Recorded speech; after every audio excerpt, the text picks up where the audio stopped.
নিজের বাবা নমরুদ ও পুরো জাতির ষড়যন্ত্রে ইব্রাহিম আলাইহিসসালাম বাবেল শহর ছেড়ে চলে গেলেন।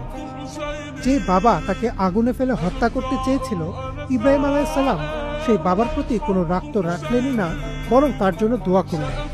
আর মহান আল্লাহ তার এই দোয়াটা পবিত্র কোরআনে লিপিবদ্ধ করেন। ইব্রাহিম আলাইহিসসালাম বলেন, আপনার উপর শান্তি বর্ষিত হোক। আমি আমার প্রতিপালকের কাছে আপনার জন্য ক্ষমা প্রার্থনা করব। তিনি সত্যিই আমার জন্য পরম করুণাময়।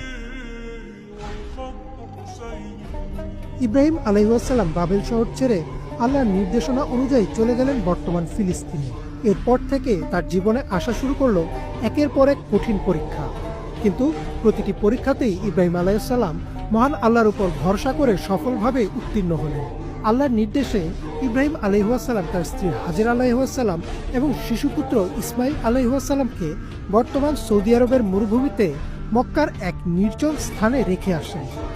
এটিও ছিল আল্লাহর এক মহাপরীক্ষা। তখন সেখানে কোনো পানি, খাবার বা বসতি ছিল না। হাজেরা আলাইহিসসালাম বিস্মিত হয়ে জিজ্ঞেস করেন, আপনি কি আমাদের এখানে রেখে যাচ্ছেন আল্লাহর আদেশে? ইব্রাহিম আলাইহিসসালাম মাথা নেড়ে সম্মতি দেন। তখন হাজেরা আলাইহিসসালাম নিশ্চিন্ত হয়ে বলেন, তাহলে নিশ্চয়ই আল্লাহ আমাদের পরিত্যাগ করবেন না। ইব্রাহিম আলাইহিসসালাম চলে যাওয়ার পর তার শিশুপুত্র ইসমাইল আলাইহিসসালাম যখন তৃষ্ণায় কাঁদতে থাকেন, তখন হাজেরা আলাইহিসসালাম পানি খুঁজতে সাফা ও মারোয়া পাহাড়ের মধ্যে 7 বার দৌড়ান, কিন্তু তিনি কোনো সাহায্য খুঁজে পান না। তিনি ফিরে এসে দেখলেন আল্লাহর কুদরতেই ইসমাইল আলাইহিসসালামের পায়ের আঘাতে মাটি ফেটে সেখান থেকে স্বচ্ছ ও বিশুদ্ধ পানি বের হচ্ছে। তিনি দ্রুত সেই পানির চারদিকে পাথর দিয়ে আটকে দেন।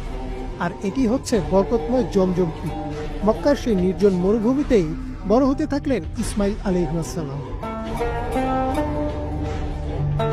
যখন ইসমাইল আলাইহিসসালাম কিশোর বয়সে উপনীত হন, তখন ইব্রাহিম আলাইহিসসালাম স্বপ্নে দেখেন তিনি তার পুত্রকে কোরবানি দিচ্ছেন। তিনি বুঝতে পারেন এটি আল্লাহর পক্ষ থেকে একটি পরীক্ষা। তিনি ইসমাইল আলাইহিসসালামকে বললেন, হে আমার পুত্র, আমি স্বপ্নে দেখেছি যে আমি তোমাকে কোরবানি করছি, এখন তোমার মত কি? ইসমাইল আলাইহিসসালাম বিনা দ্বিধায় উত্তর দিলেন, হে আমার পিতা, আপনাকে যা আদেশ করা হয়েছে তাই করুন। আল্লাহর ইচ্ছায় আপনি আমাকে ধৈর্যশীল পাবেন। ইব্রাহিম আলাইহিসসালাম যখন তাকে কোরবানি দিতে উদ্যত হন, তখন আল্লাহর পক্ষ থেকে এক দুম্বা প্রেরিত হয় এবং ইসমাইল আলাইহিসসালামের পরিবর্তে সেটি কোরবানি হয়। আল্লাহ বলেন, নিশ্চয়ই এটি ছিল এক মহাপরীক্ষা, আর আমি তার পুত্রের পরিবর্তে এক মহান কোরবানি দিলাম। এই ঘটনার মাধ্যমে কোরবানির বিধান প্রতিষ্ঠিত হয়, যা আজও মুসলিমরা ঈদুল আজহায় পালন করে।